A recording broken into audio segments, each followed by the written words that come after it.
झोपलेला असताना राजा बसलेला होता सिंहासनावर, काम चालू होतं.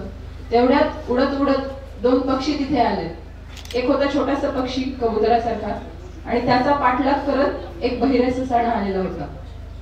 तो छोटासा पक्षी आला आणि राजाच्या मांडीवर बसला आणि पाठोपाठ तो दुसरा शिकारी पक्षी होता, तो त्याचा जीव घ्यायला धावत होता. तोही बाजूला येऊन बसला. प्रत्यक्षात ते दोन्ही पक्षी म्हणजे देवाने घेतलेली रूप होती राजाची परीक्षा घेण्यासाठी. राजाने विचारलं, तू याचा का पाठलाग करत आहेस? तो पक्षी म्हणाला, हा पक्षी माझं अन्न आहे, मला खूप भूक लागलेली आहे आणि याला मला खाऊन माझी भूक शांत करायची आहे. राजा म्हणाला, तुला पोटच भरायचं आहे ना, मी भरतो. राजाने काय केलं, तो पक्षी माझ्याकडे आलेला आहे, त्याला मी अभय दिलेला आहे आणि अशा वेळेला तू त्याचा जीव घेऊ शकत नाही. या पक्षाचं जेवढं वजन असेल तेवढं मी माझ्या शरीराचं मांस तुला कापून देतो, ते तू खा आणि तुझी भूक शांत कर, असं राजाने सांगितलं. तर बहिरीचा सण तयार झाला, तराजू आणला गेला. एका बाजूला तो छोटा पक्षी ठेवला आणि दुसऱ्या बाजूला राजाने स्वतःच्या मांडीचं मांस कापून हळूहळू टाकायला सुरुवात केली.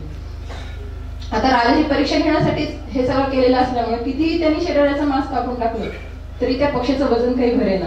आणि असं करता करता एक वेळ आली की राजा स्वतः मूर्छित व्हायची वेळ आली आणि त्यावेळी त्या दोन्ही पक्षांनी आपली आपली मूळ रूप धारण केली. इंद्रदेव होते ते आणि त्यांनी राजाला आशीर्वाद दिला की ज्या पद्धतीने तू तुझ्या प्रजेचं रक्षण करतोस आणि त्याच वेळेला भुकेलेल्याची भूकही शांत करतोस, हे खरोखर तुझं चांगलं काम आहे. त्यांनी त्याला आशीर्वाद दिला आणि तू रोज त्याचा मूळ रूप त्याला प्राप्त करून दिलं. मित्रांनो, गोष्ट छोटी जरी असली तरी याच्यामध्ये आपल्याला अर्थ खूप मोठा आहे. आज आपलं ह्या संस्कृतीचा एक भाग आपण जतन करत आहोत. आपल्या दारी आलेल्या, आपल्या हॉस्पिटलमध्ये आलेल्या प्रत्येक भुकेलेल्या आपण त्याला पोट भरत आहोत.